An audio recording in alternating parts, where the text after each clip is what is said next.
Good morning, everyone. Today we have the pleasure of listening to Dr. Trujillo Diaz.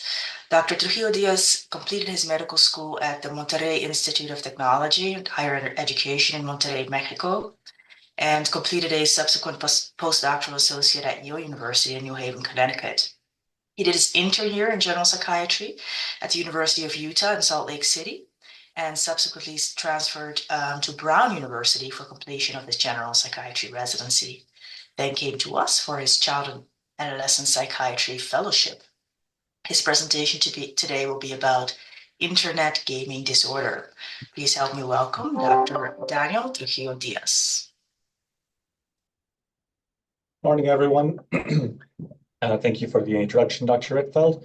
Yes, I'll be talking today about internet gaming disorder. I'll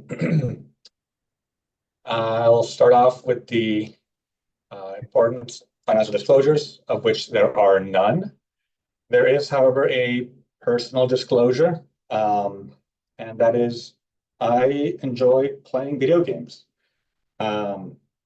I have, since I was a very small child, I went to arcades, had a Nintendo, a Super Nintendo, a PlayStation 2, Wii, and then not to mention all the handheld devices. So I played a lot of video games before medical school. Perhaps more to the point for our discussion today, when I was a child, my parents worried about how much my brothers and I played video games. There were rules in the house of how much, when we could play. There were restrictions, punishments revolving around video games. In a way, gaming disorder or disordered gaming has been something I've thought about in one way or another throughout a big part of my life.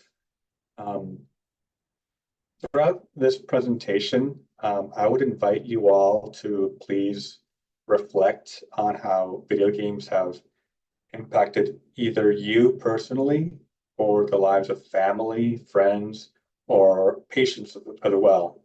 And I hope that towards the end, we can talk and discuss about these experiences because this is a relatively new topic, and I feel like getting anecdotal experiences shared would be a very valuable thing for us all here.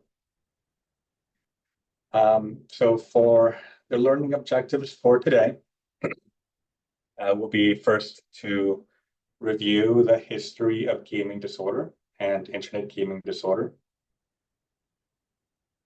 We will compare neurobiological findings for IGD and GD with that of other addiction disorders. And we will appraise potential therapies for IGD and GD and the evidence behind their use. What we will not be discussing, or what I won't be discussing in much detail, is the controversy of whether or not gaming disorder should qualify as a mental disorder or not. It's a diagnosis that is not widely agreed upon. It's a relatively new diagnosis. It exists in the ICD-11, released in 2019, but has not been officially been adopted by the DSM. A lot of the pushback against adopting this as a formal diagnosis comes from both the gaming industry, which have, their interest in not having video games be pathologized, but also from researchers who will often argue that there's not objective evidence to support the claim that video games are addictive and that the classification is based on weak research. Critics fear that classification could lead to stigmatization of gamers and the misdiagnosis of healthy individuals, as well as potential for forced treatment and interventions, particularly for children who may not consent, and these treatments may not be effective. Some researchers also suggest that problematic gaming may be a symptom of underlying mental health issues, such as anxiety and depression, rather than its own separate discrete disorder. In reality, the conversation about behavioral addictions, not just gaming disorders, has similar criticisms. But the nitty-gritty of this discussion will have to be the topic for a different presentation. In the DSM, the only non-substance related disorder in the addictions chapter is gambling disorder. And so I thought it would be a helpful detour to talk a little bit about gambling disorder and how that came to be. I would be willing to bet that problematic gambling has been around for almost as long as money has existed.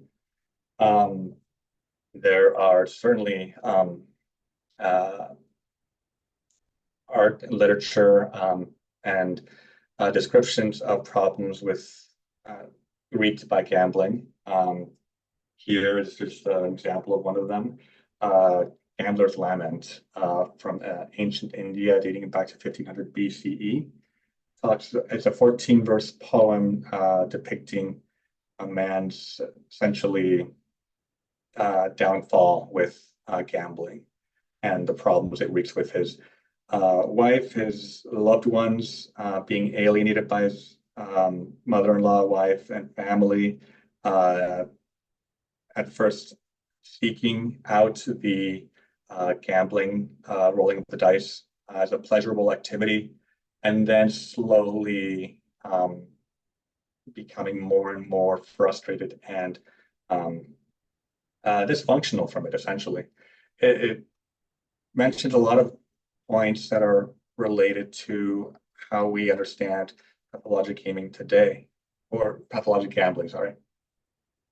The Bible, additionally, the Bible also does not strictly mention gambling, but it does condemn the adoration of money or attempts to get rich quick. And so from 1500 BCE, we fast forward about 3 millennia, and we get into one of the first classifications of gambling disorder as a mental illness by Jean-Étienne Esquirol in 1838 in his treatise of mental maladies, where he describes monomanias, that is, fixed, irresistible interests where other mental faculties are preserved, and these focal deficits can be in intellect, emotion, or will. And so within these monomanias were classified, for example, kleptomania, pyromania, and ludomania, or gambling. The fast forwarding again, another over 100 years, we start to see a lot of movement in terms of making efforts to address gambling problems. And there's the emergence of Gamblers Anonymous in 1957. The popular myth is that it took a lot of intense lobbying and heroic speech by Dr. Robert Custer during an APA meeting in Las Vegas to get gambling disorder to be recognized by the DSM. But the reality is that when the task force formed in 1974 for the DSM-3, the inclusion of the gambling disorder was never really questioned. There had been historical precedents for it with the monomanias, and it was commonly known by psychiatrists that people struggled with this issue, and so it was taken as for granted. Subsequently, there may have been debate about the inclusion of behavioral addictions within the within the DSM, but that's again, I'm not going to go into that part.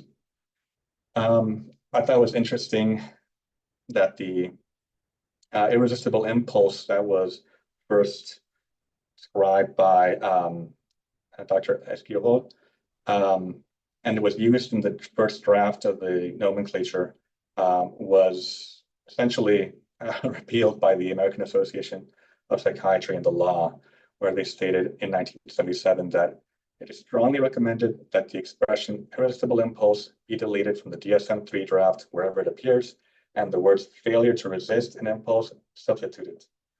Since irresistible impulse has a very special legal meaning, and the DSM-3 would be likely to be used in ways it is not intended to, if it maintained that wording.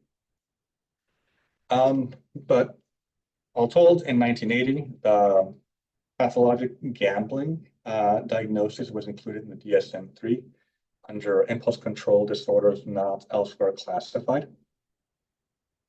And fast forwarding to DSM-5, which was released in 2013, gambling disorder, the name changed to gambling disorder, and it was moved to be in the chapter of substance-related and addictive disorders, with the particularity that it is the only substance-related and only behavior addiction that's in the chapter. Interestingly, the pyromania and kleptomania remained within the impulse disorder categories. And this is because of how they were defined when they were proposed, was based on the tension reduction model of mental illnesses, which was different from what was used for the pathologic gambling.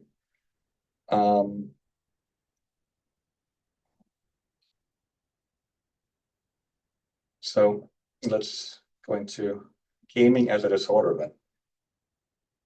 If you search on Google for addicting video games, you'll stumble upon an interesting mix of top 10 lists of highly rated video games and also treatment centers for excessive video game use, which I just find it's an interesting juxtaposition, because you certainly wouldn't find a brand of beer being advertised as addictive, but you do so with games. The reality is that video games are frequently advertised as addictive, but the question is, when did we start worrying about video game addictions? So if you search in PubMed video game addiction under quotation marks, there's not that many results. And the first results from 1994. If you remove the quotation marks, you get over 1,000 results starting from 1974, but those earlier mentions are not pertaining to video game addiction. And so recognizing that among the first modern video games, if you can call Pong modern, was released in 1972, it begs the question of, well, what was going on between 1972 and 1994? Well, if you dig a little deeper, you'll find more issues, more topics covering these question, like this letter published in JAMA in 1982, talking about a complication they termed Space Invaders Obsession, wherein 3 men aged 35, 27, and 25, each with professional personality traits, reported a significant increase in their time spent playing Space Invaders. In that same year, there was also the term computer catatonia that was coined for individuals who were chronically glued to their home computer. And so with terms such as these being used kind of willy-nilly, the PubMed search starts to make more sense for me and helps to highlight the importance of standardized terms and diagnostic criteria. During the 80s, you'll also find a lot of information in the form of surveys that were directed at adolescents who were that were intending to pick up on trends of video game use.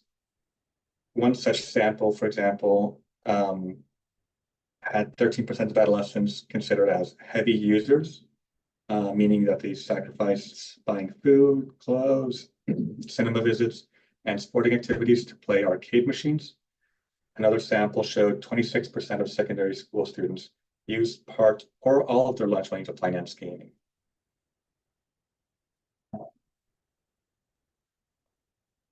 In the 90s, we start to see more momentum picking up for the research in video game use disorder, particularly when researchers in gambling took interest in the topic, particularly Mark Griffiths and Sue Fisher, who are gambling researchers in the UK, became interested in gaming behaviors. The paper on top, amusement machine playing in childhood and adolescence. The mention of fruit machines essentially is alluding to slot machines in the UK, with the big difference being between the US slot machines and UK fruit machines, that they were very low stakes, like we're talking pennies, and more importantly, they had no legal age limit. And so in the UK, you would find arcades with both like video game machines and these fruit machines, which were, gambling for money. In both cases, you needed money to play, and the payout might be dependent on a certain level of randomness, which that overlap caused interest in studying this as a illness correlated with gambling.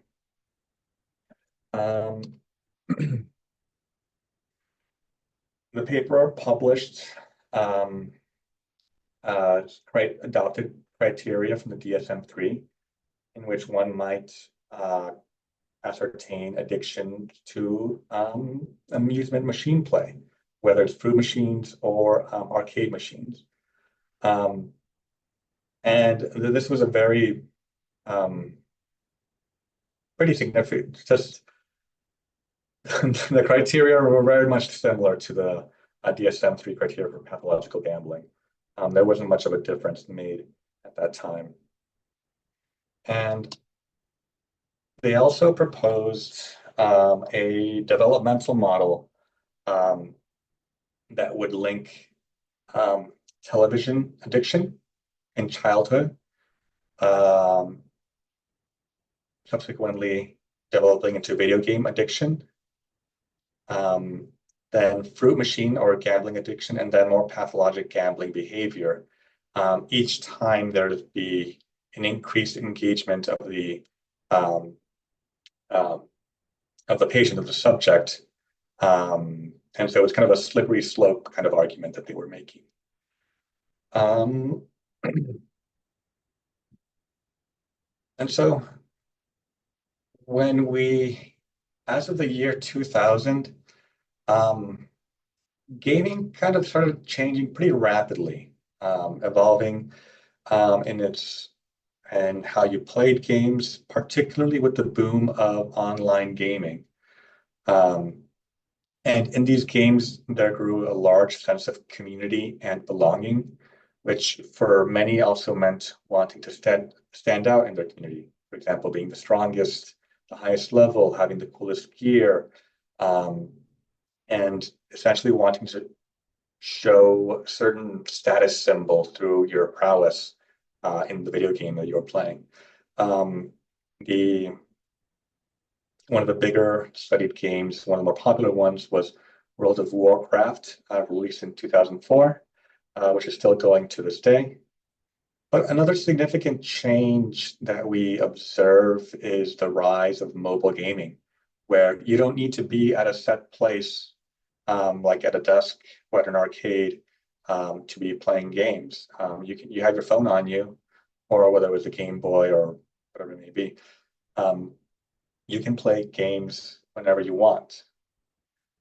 From the year 2000 to 2010, there were approximately 60 studies published on gaming addiction. And so more and more, it started to grow as a field.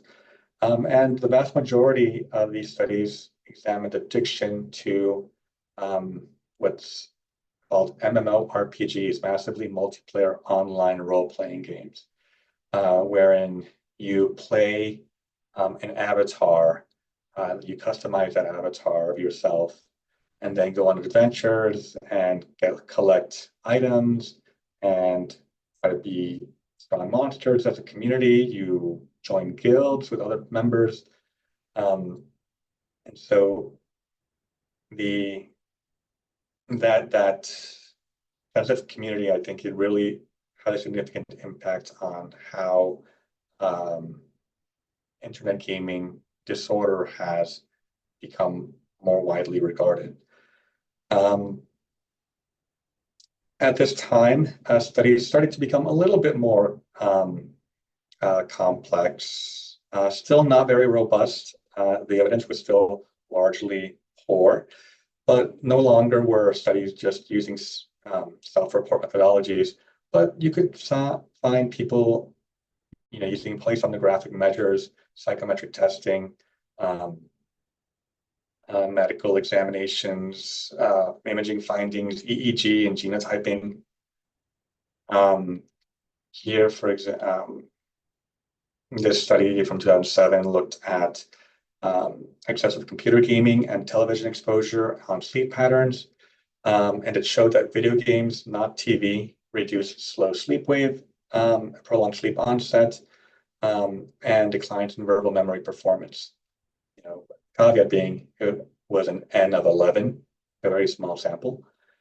There was a interesting case report about a gamer who, when playing video games, would fall into the habit of moving and gesticulating his tongue and protruding his jaw, up to the point that he played so much and repeated this activity so much, he caused hypertrophy to the suprailiac musculature. That reverted after 4 months of abstinence. Then this brain activities associated with gaming urge online addiction was an fMRI-based study wherein 10 participants and 10 control subjects were compared using fMRI, and they showed differences in brain activations, particularly in the right orbitofrontal cortex, right nucleus accumbens, and other areas.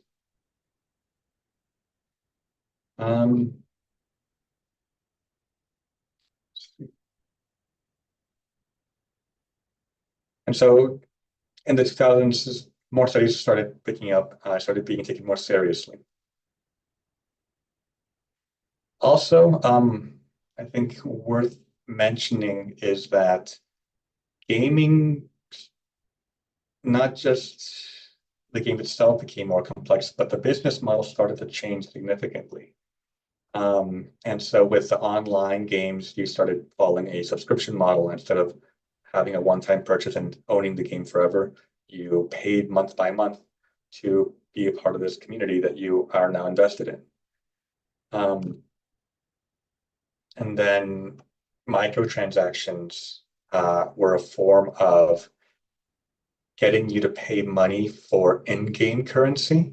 Like here we have pay $20 for 2,500 gems. And then you can use those gems to exchange them for items that'll help you advance in the game. And then even more recently, we have the concept of loot boxes. And in these boxes are essentially randomized prizes, which may contain a super duper special, unique and one of a kind item that has a 0.001% chance of appearing. But if you have that item, you'll be the coolest player in your community of friends, and you'll have things to show off. And essentially, this evolution in the business model of gaming had led to a lot of increase in sales, and had also caused a lot of concern about what we're allowing individuals to do, and particularly children who might be exposed to these practices. And Congress has, proposed legislation to regulate these practices. There's already legislation in the EU and China and Japan as well. And somehow we've ended back up in gambling, how loot boxes in children video games encourage gambling once again. And so going back to our little timeline there, where we have gambling disorder in 2013, when the DSM-5 was released. DSM-5 also included internet gaming disorder under its conditions for further study, where it has remained. We're still on DSM-5. And if you compare the diagnostic criteria and the proposed criteria for gambling disorder and internet gaming disorder, the DSM, you'll find a lot of similarities. The main, out of the 7 criteria for gambling, 7 of them can be seen in a very similar fashion in internet gaming disorder, including preoccupation, meaning you spend a lot of time just thinking about your obsession, your addiction. Withdrawal, where you experience symptoms if that object of addiction is taken away from you, be it irritability, anxiety, sadness, not necessarily physical signs of withdrawal, but more sort of affective. Tolerance, where you need to play more and more and more to get the same sort of engagement from the game. Loss of control, unsuccessful attempts to control the participation in internet games, and deceive others regarding extent of the problem. For example, pretending you're asleep so that mom and dad don't catch you playing video games later in the night. Using your addiction as a means to escape, and jeopardizing relationships and jobs by virtue of playing or engaging in this behavior. And so the thought is that with more and more research being published, there will be future DSMs will likely include internet gaming disorder under an official diagnosis. When it was first released in 2013, it was reported that it would not be included as a mental disorder until 1, defining features of IGD have been identified, 2, reliability and validity of specific IGD criteria have been obtained cross-culturally, 3, prevalence rates have been determined in representative epidemiological samples around the world, and 4, etiology and associated biological features have been evaluated. That being said, in 2019, the World Health Organization decided to add to its ICD-11 the concept of the diagnosis of gaming disorder, where we see similar overlap in some features. And I guess one of the questions is, does it make a difference, internet gaming versus gaming disorder, whether it's online or not? It is a valid question, and I think one that's still, the nuances are still being researched and navigated. At a face value, it certainly feels like it's very different to be engaged in online gaming than to be engaged in offline gaming. As I mentioned, because of that sense of community that emerges when you're in an online game, that sort of parasocial and status you obtain by gaming in a community that you like to belong to is not something you get from just offline gaming. Some studies show high concordance in diagnostic accuracy when comparing DSM-5 criteria, the proposed criteria, and ICD-11 criteria. Um, but that's not always the case, and studies are mixed. This forest plot, for example, shows um, different studies utilizing one set of criteria or the other, and showing a difference in prevalence rates reported depending on which criteria used. And so there's definitely a difference to be had. Um, if you use the DSM proposed criteria, there's also more variability and heterogeneity in prevalence rates among different studies. Um, and so ironing out those details of, how should we be understanding gaming as a disorder is certainly a work in progress. That being said, estimates of the global prevalence of disordered gaming are about 2 to 3% worldwide, with the big caveat that these studies are mostly based on data from US, Europe, and Asia.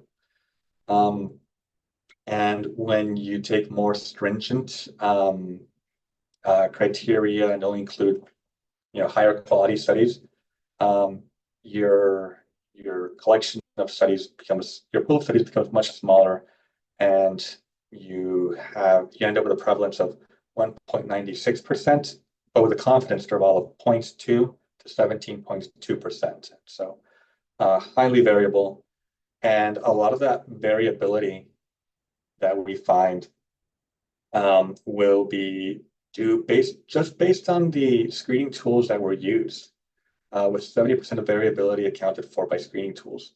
And so again, highlighting the importance of standardizing our language and tools when trying to assess this um, behavioral addiction.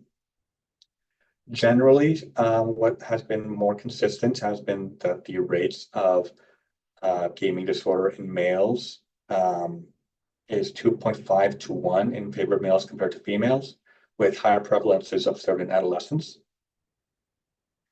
And so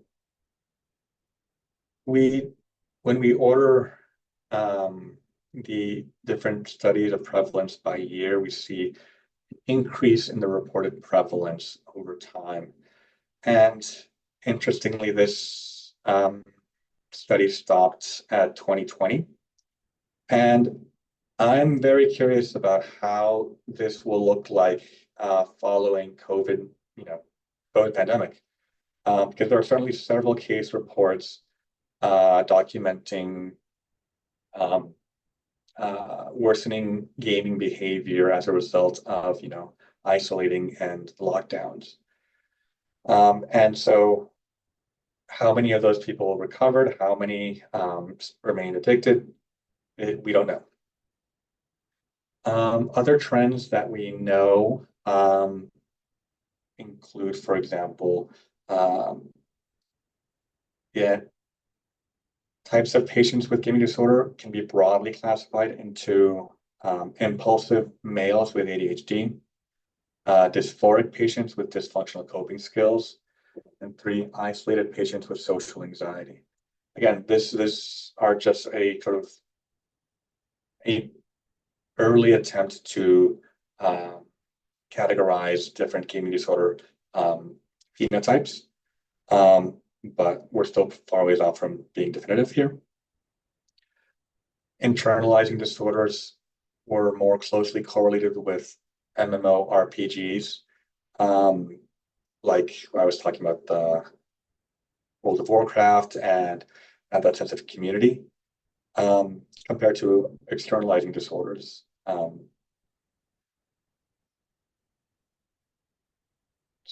There's also significant comorbidities that should be taken into account. And first, the most well-known, the one that has most evidence behind it is ADHD, with comorbidity varying between 44 and 73%. There are several studies showing increased depression and anxiety scores, and also correlation with other addictions as well. There's also reports of how gaming disorder has other medical consequences, including reports of epileptic seizures, obesity, encopresis, enuresis, wrist and neck pain, tendinopathitis or tendinitis if you see a 1990 New England Journal of Medicine article, blisters, calluses, sleep abnormalities. And so, the impact of sort of gaming is known. And so whether or not we have an official DSM diagnosis or not, there is certainly a known problem with gaming in several individuals.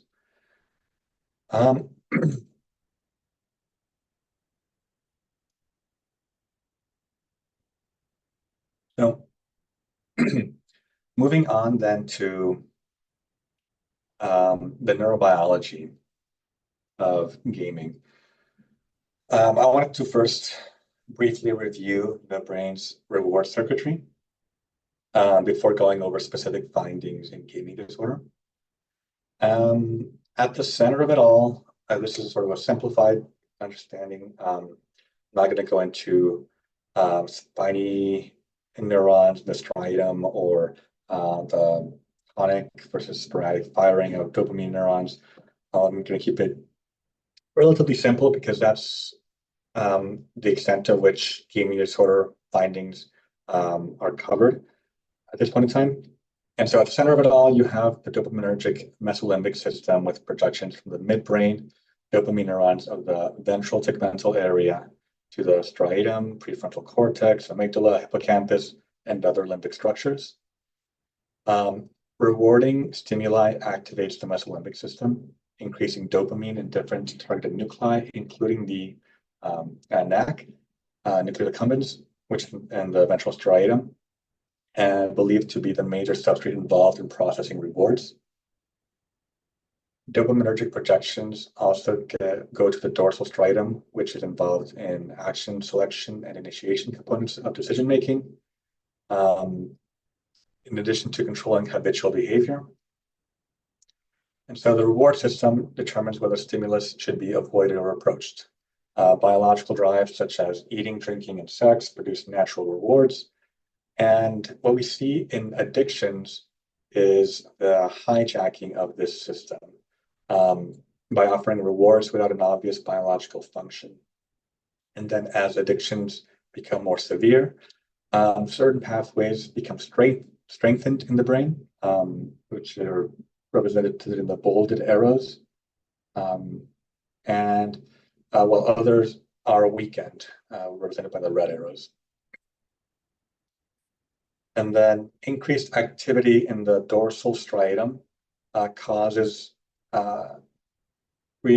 reinforces habits, the drive to take action. And so when we're engaging in this, addictive substance, for example, we are also stimulating the habit formation through the dorsal striatum. There is increased saliency or relevancy of an addicting stimulus as processed by the medial prefrontal cortex, such that potential perceived and anticipated rewards seem greater. And so that keeps us preoccupied in thinking about, the next hit. And then the addictions also cause worsening mood and increased response to stress in the amygdala and hippocampus, which further drives reward seeking to essentially escape from these unwanted feelings.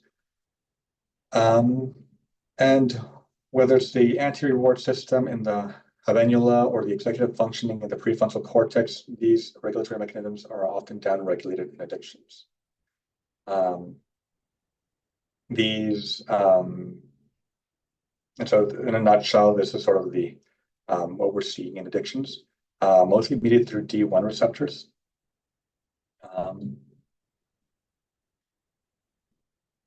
Going into the actual studies of internet gaming disorder and pathologic gambling, there are a lot of limitations. First and foremost, small sample sizes. These are not wide, all-encompassing studies that are conclusive. not by a long shot. Frequently, researchers will use go, no-go tasks to measure impulsivity. And here we see a relatively small selection of studies showing hypo or hyperactivation of certain brain regions on fMRI, and not just reward areas, but also motor areas like the SMA or prefrontal gyrus, even when there's no obvious differences in performance of the tasks at hand, the go, no-go tasks. One thing that is in common between gaming disorder and pathological gambling that is seen in an fMRI is sort of the hypoactivation observed during no-go trials in the dorsolateral prefrontal cortex, which we were talking about how it helps with inhibition control. And let's see. So in general, both IGD and pathologic gambling patients exhibit decreased loss sensitivity, meaning losses in behavioral tasks were less likely to reduce unwanted behavior, enhanced reactivity to gaming and gambling cues, enhanced impulsive choice behavior, aberrant reward-based learning, meaning assigning more weights to rare payouts in gaming than healthy controls, and generally less cognitive flexibility, such that they responded more to wins, responded less to losses, and they were less able to adapt because of decreased flexibility.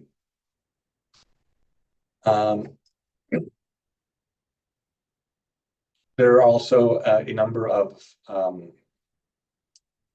studies looking at fMRI under different treatment modalities.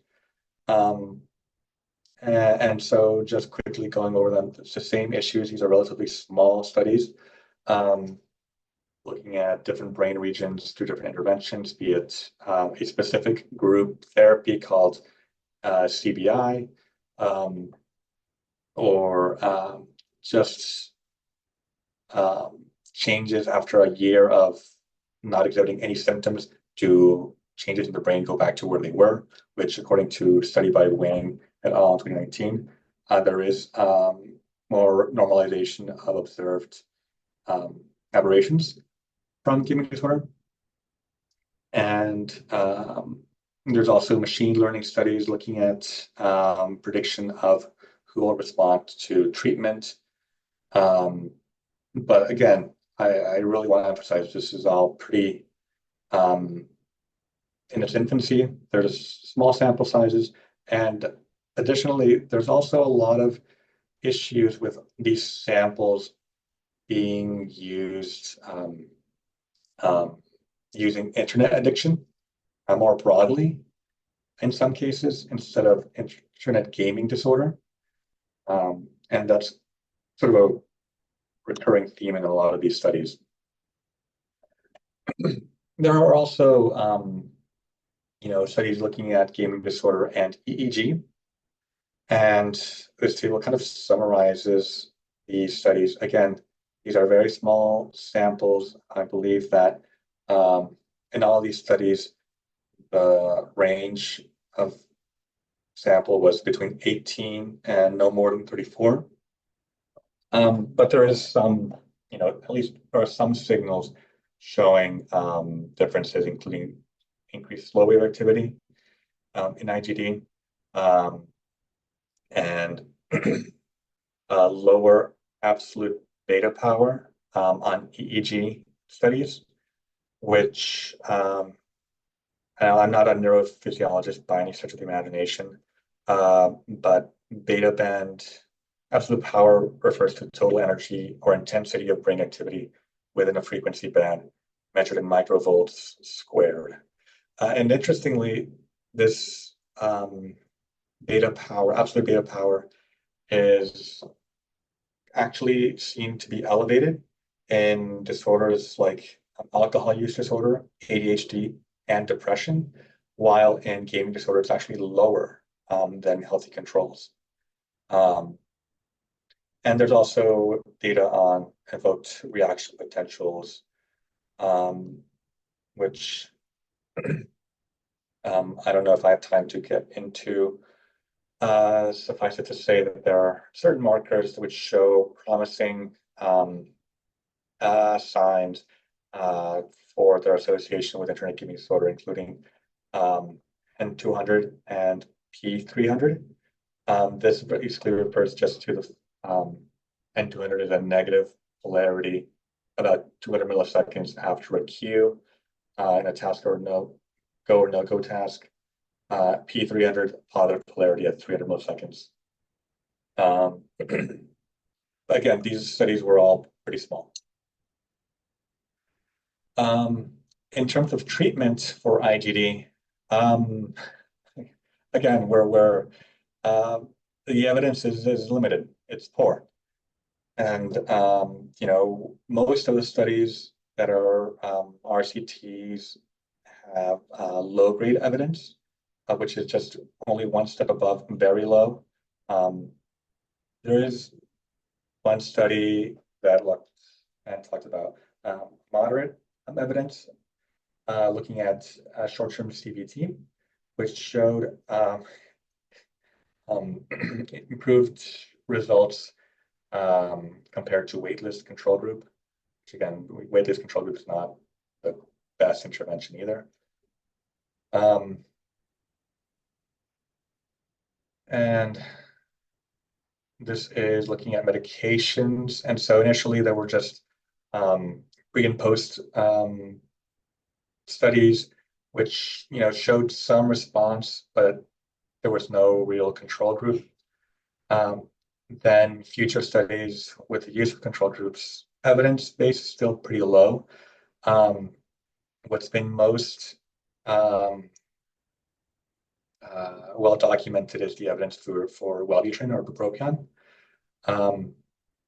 But again, if you look at the sample sizes, they're not that robust.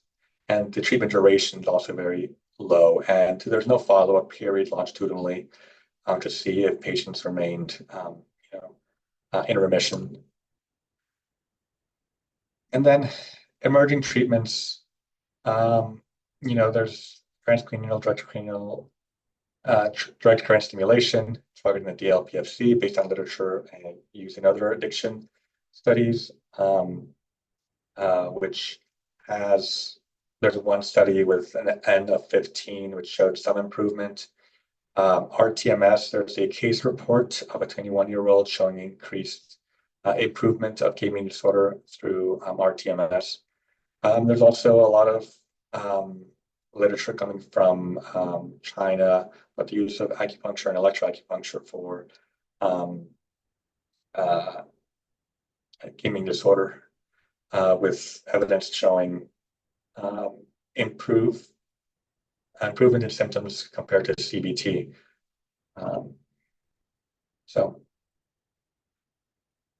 the takeaway points that I have to share with you are that problematic gaming has existed for decades now, and its research has historically been closely related to that of other addiction disorders, particularly gambling disorder. The neurobiological understanding of disordered gaming is still in its infancy, but there is at least some evidence that it follows some of the same aberrations and reward circuits of other addiction disorders. And there is no gold standard treatment for gaming disorders. However, conditions such as ADHD, depression, anxiety should be considered and treated if present. Bupropion and CBT share the most compelling evidence to date, but further research is necessary. And where do we go from here? When I first started reading and researching this, I thought there would be more answers than what I encountered, but there's so many questions left to be answered about this disorder, pathological gaming, like are there treatments or neurological differences in gaming disorder versus internet gaming disorder, which I think is a very interesting topic. How do researchers keep up with the ever-evolving nature of video games? Games are changing, very quickly, and the research is lagging behind. And there's no standardized sort of treatment or screening tools or methodologies, and that problem will not be getting any easier as games continue to evolve. Can we even standardize screening tools and treatment when games are so varied? Um, in if I've included a QR code of a screening tool for gaming disorder for anyone who's interested. Um, and I think at this point, I just want to open it up to discussion and hear from all of you and see what your experiences have been with gaming disorder. What are questions that you are wondering about and would like to know? And just generally opening things up to discussion. Thank you very much.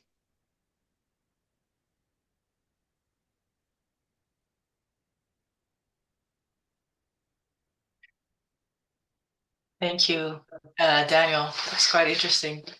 Did you find anything about um, studies or ways to prevent um, gaming disorder and what parents' role in the prevention piece should be?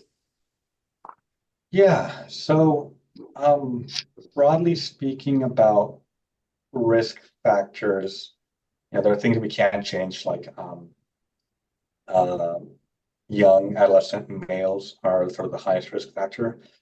In terms of parenting, there was one study that showed some evidence for um, parenting styles that were less affective, less emotionally engaged, were more likely to predispose for higher risk of gaming disorder. And parenting styles that were more on the autonomous side, as opposed to the controlling spectrum of things, were also more likely to have higher risk of gaming disorder, such that essentially, if you have a kid who is, in home alone, parents not showing much emotional involvement, leaving them to their own devices, this kid will be higher risk for developing gaming disorder. Other studies, that theory, the idea of those different phenotypes for pathologic gaming, for example, the male with ADHD, the socially anxious and isolated child, or the um, dysfunctional coping skills child with mood and anxiety disorders. These things, if not detected, if left untreated, would also certainly increase the risk of developing, a gaming disorder.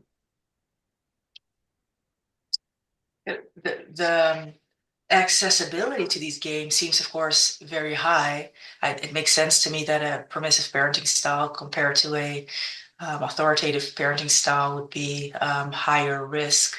Um, would you, with other disorders, with other addictions, total abstinence is kind of the key, right? So we're saying total abstinence from gambling or total abstinence from marijuana or nicotine.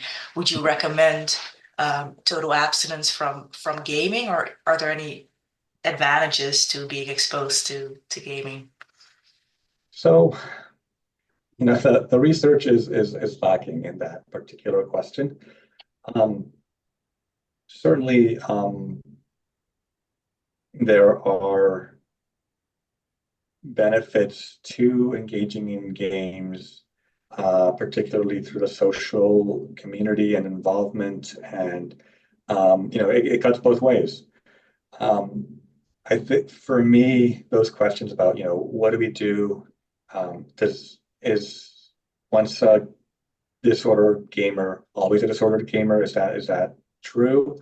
Um, it's hard to say.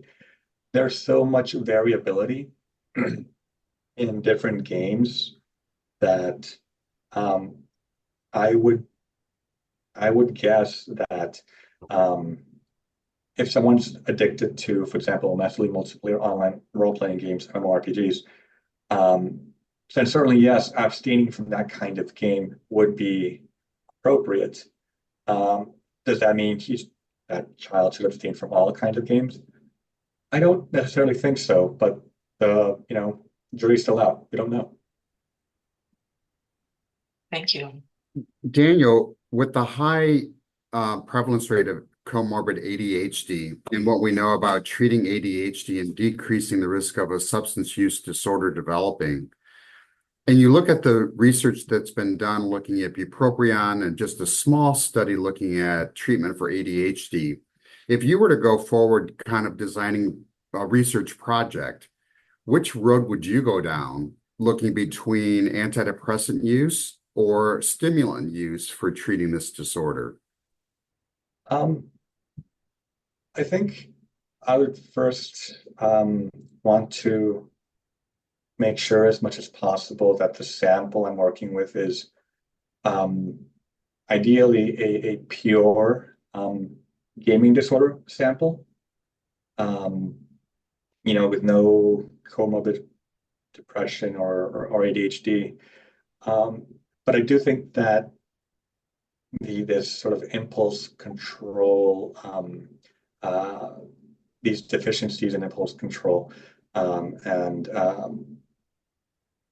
would warrant possibly starting with Wellbutrin, given that, yes, acknowledging that the evidence is somewhat limited, but it's sort of the best we have right now. I think it would be a great starting point for starting a larger randomized multi-site clinical trial looking at the effectiveness of Wellbutrin in treating gaming disorder. I wouldn't necessarily jump to using a more traditional SSRI. And, even in my own sort of clinical practice, if I were to stumble upon a patient who had, both depression and significant gaming use disorder, I might even just consider starting, just with Wellbutrin instead of going to the SSRI first, because of the evidence that admittedly is limited, but it's still growing, and the trend doesn't seem to be slowing down. That it could be helpful in this disorder, and also for depression. Yeah. All right. Thank you.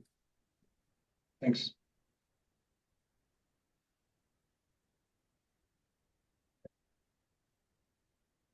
If there are no more questions, or if you think of something that you want to ask, feel free to reach out to me. I put my email in the chat.